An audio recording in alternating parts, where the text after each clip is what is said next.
또 댓글 중에 이런 게 있었어요. 학교 어딘지 먼저 밝혀달라. 근데 그런 게 실은 굉장히 무례하거든요. 이거 사회생활 하신 분들은 학교 안 물어보잖아요. 근데 학교 어디 나오셨죠? 그게 또 6개월 만에 따신 거고. 운이 좋게. 아우 그놈의 운 진짜. 그러면 손해사정사는 보통 평균 얼마 벌어요? 40대 중반 남자가 발기가 안 되는 손해를 얼마나 책정할 것인가? 야 문과도 살만해. 진짜? 안녕하세요, 문살만의 하진기 변호사. 신경철 회계사. 신원철 노무사입니다. 저희가 문과도 살만하다고 이렇게 외치고 있는데 진짜 그런가요? 기사를 보니까 갈수록 문과가 안 살만해지고 있어. 요새 챗 GPT라고 그러니까. 네. 이런 거 나오기 시작하면서 네. 더 심해지는 것 같아요. 그리고 또 이제 그 스카이 경영대를 거의 이과 출신들이 많이 습격을 했다고 해요. 그래서 문과 입지가 갈수록 좁아들어가고 있는데 어쨌든 또 저희가 열심히 해야겠죠. 한다고 될지 모르겠지만. 그래서 오늘은 또 우리 여러분이 댓글로 남겨준 것 중에 하나를 저희가 어렵게 모셨습니다. 뭐죠? 손해사정사라고. 네. 이분은 또 이제 노무사 자격증까지 같이. 손해사정사 네, 플러스 진행하고. 노무사까지. 예, 예. 그러면은 우리는 손해사정사가 필요하니까 손해사정사 그쪽 일을 관련된 일도 물어보고 자격증 관련해서도 한번 물어보고. 네, 주로 물어보도록 하겠습니다. 누구시죠? 신현 노무사님 그리고 손해사정사. 네, 모시도록 하겠습니다. 반갑습니다. 안녕하세요. 이제 우리 문살만을 좀 보셨다고? 네네 많이 봤습니다. 섭외 때문에 보신 거예요? 아니면 그 전에? 그 전에도 몇 편 봤었고. 아 진짜요? 아니 그 수험계에서 네. 좀 이름이 있나요?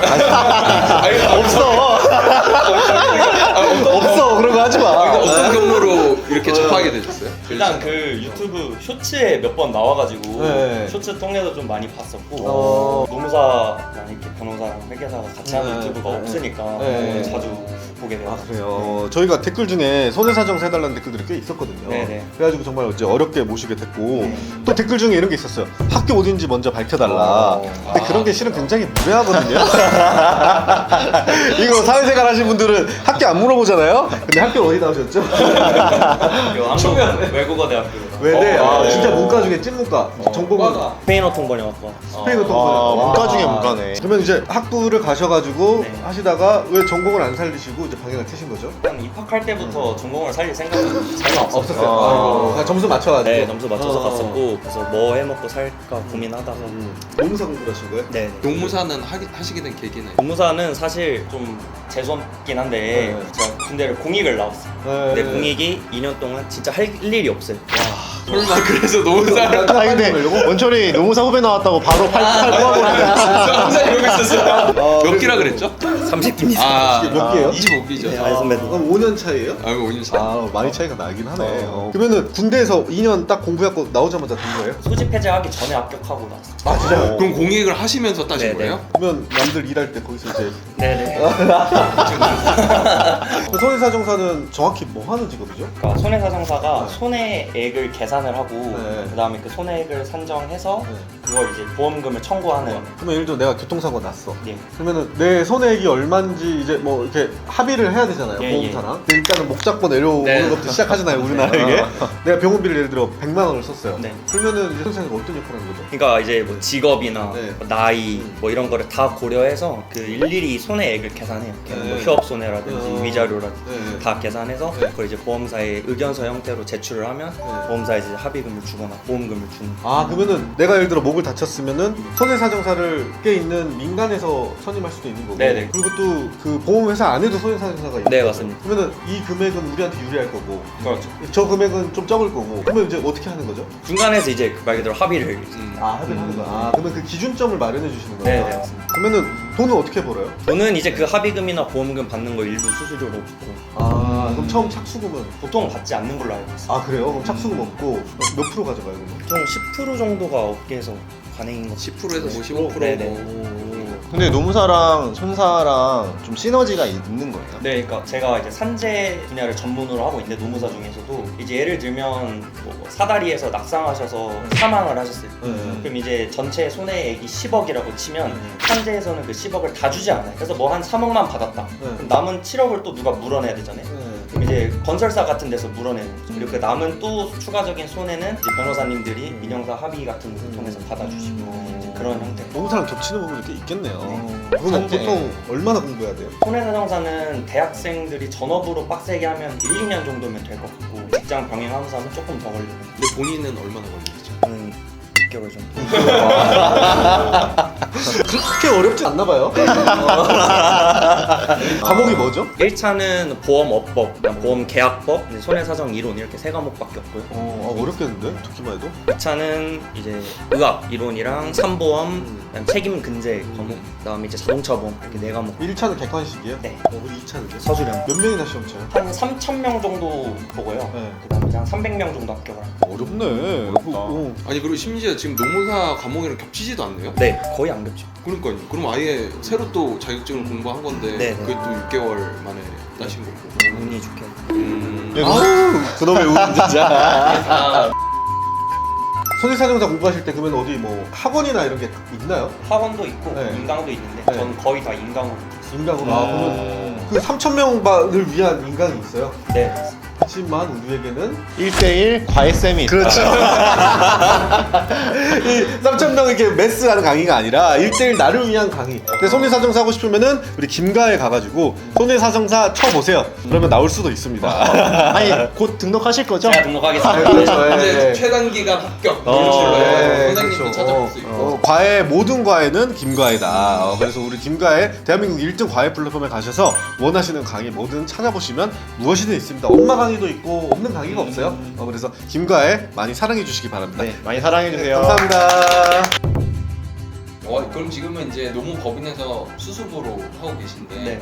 그럼 그 손해사정사 관련된 일이 아니라 이 노무법인으로 들어오신 이유는 일단 지금 법률사무소에서 일을 하고 있는데 아 그러세요? 네. 실제 일은? 그래서 산재 일이 메인이라고 생각을 하고 네. 거기서 이제 파생되는 근제나 개인보험 후유장애 같은 게 있으면 약간 덤이라고 생각하고 하고 있어요, 지금. 그러면 손해사정사는 보통 평균 얼마 벌어요? 평균 연봉은 그러니까 그 손해사정사를 20, 30대쯤에 취득을 하면 네. 보통 그 원수사라고 하는 보험회사에 많이 취업을 해요. 네. 자회사, 뭐 현대해상 이런 데인데 네. 그런 데는 초봉이 굉장히 높은 걸 거의 6천, 7천 가까이 되는 어, 걸로 알고 있고요. 그래요? 시작하자마자? 네, 네. 그리고 이제 일반 나와서 하시는 분들을 이제 독립손해사정사 피해자 측을 대리해서 합의해주는 네. 그분들은 엄청 천차만별인데 요즘에 아마 인터넷 쳐보면 나오는데 억대 연봉 많이 받으신다고 저는 알고는 있어요. 그러면 이제 그게 궁금하네. 내가 만약에 이제 교통사고를 당했어요. 최대한 많이 받아내는 방법이 뭐가 있을까? 뭐 이거나 거나. 그게 최고입니다. 근데 제가 들었는데 딱 다쳤는데 아무 보험사에서 연락이 없다가 가는 순간 이제 바로 보험사에서 전화가 온다고 하더라고요. 그만큼 무섭다고 하더라고요. 그래서 저는 집 가까우니까 병원이랑 이제 그 앞에 이제 병원이라고 또 큰 유명한 데가 있어요. 실은 제가 낳은 거는 나왔다고 저는 생각하거든요. 근데 병원비는 5배가 넘게 나왔어요. 다른 것도 있어요? 다른 거는 합의금 주는 항목 중에 위자료가 있기 때문에 근데 위자료는 천차만별. 그러네. 그래서 뭐 위자료를 정신적 피해부터 시작해서 무조건 높게 부르시는 게 유리하고 아니 부른다고 다 주는 게 아니잖아요. 그렇죠. 그리고 마지막으로는 향후치료비라고 줄여서 향치비라고 하는데 네. 그거를 알고 있는 사람은 갑자기 그러니까 전화 통화하다가 향치비까지 생각해서 조금 더 높게 해줘라 하면 금액이 갑자기 그리고 또 하나 이거는 100% 통용되는 팁은 아닌데 월말에 합의하시는 게 저는 좋다고 생각해요. 왜냐면 보상과 직원에게 배당되어 있는 그 금액이 있는 걸로 알고 있어요. 한 달에 줄 수 있는. 그러니까 월 초에는 아끼는 거죠. 월 말에는 그걸 다 쓰면 어차피 월 초에 다시 들어오고. 꿀팁이네. 월말에 합의를 해라. 아니면 그런 것도 있어요? 진단서 끊을 때 뭐 요런 내용 넣어주세요 뭐 이런 게 진단서 받을 때 팁 같은 거 있나요? 일단 보통 목 잡고 쓰러지는 게 이제 강추, 염좌 뭐 이런 거거든요. 근데 이제 살짝 가벼운 뭐 어지러움증에서 뭐 뇌진탕 일부 소견까지. 증상이 있어 보인다 이런 네, 쪽으로. 이명 증상 이런 것도. 네, 그런 것도 포함될 수 있죠. 근데 이제 이런 거 많이 하면 여러분 보험 사기입니다.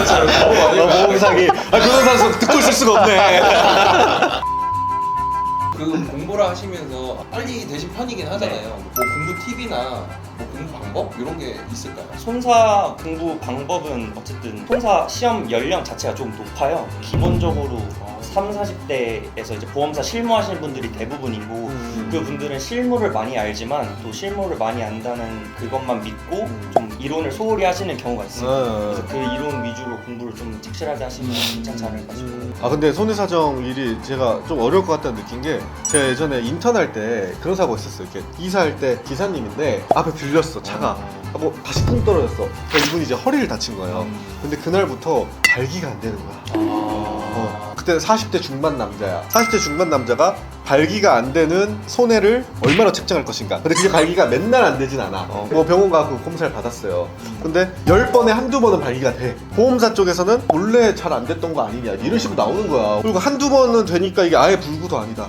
이거 가지고 3년을 싸우더라고. 3년을. 중요한 건 자기가 원할 때 서야 되는 거잖아. 그러니까 그게 안 되면은 그것도 향치비에 들어가나요? 그거는 이제 사고 났을 때 이제 기왕증이라고 해서 그 기존에 가지고 있던 것만큼은 빼야 돼요. 그러니까 원래 내가 아프고 있던 상태였으면 빼야 되는데 보험사에서는 그걸 주장을 하는 거고 이제 피해자 측에서는 이제 사고 기여도라고 해서 이 사고에 얼마큼 되어 있느냐. 그것 때문에 이렇게 됐다. 네, 이렇게. 네. 근데 기왕증은 뭐 그 전에 여자친구들한테 가서 물어볼 수 있으니까 막 거기 보험사는 그 주장을 해요. 이분 원래 안 되셨고 지금 한두 번 45세 나이에 뭐 잘 되는 사람이 얼마나 있냐.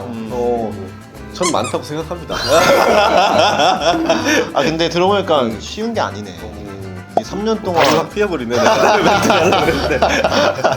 그럼 최근에 이렇게 보람찼던 순간 있으세요? 이런 게 되게 그 일을 하면서 좋았다. 최근에는 이제 뇌출혈 사건이었는데 식당에서 이제 조리 종업하시는 분이었고 이제 업무 시간이 과다해서 이제 과로 산재를 신청을 했고 한 거의 1년이 다 된 끝에 최근에 이제 산재 승인이 돼서 이제 그분은 이제 그 전에 일 못했던 거를 보전받고 그다음에 치료비도 받으시고 이제 영구적으로 남은 장애에 대해서 연금 받으시는 형태로 좀 진행이 됩니다. 아, 근데 이 과로사가 되게 입증하기도 힘들잖아요. 뭐가 산재인지 아닌지 판단하는 것부터 어려울 것 같아요. 네. 과로사는 특히 더 힘들거든요. 그거 하는 과정이.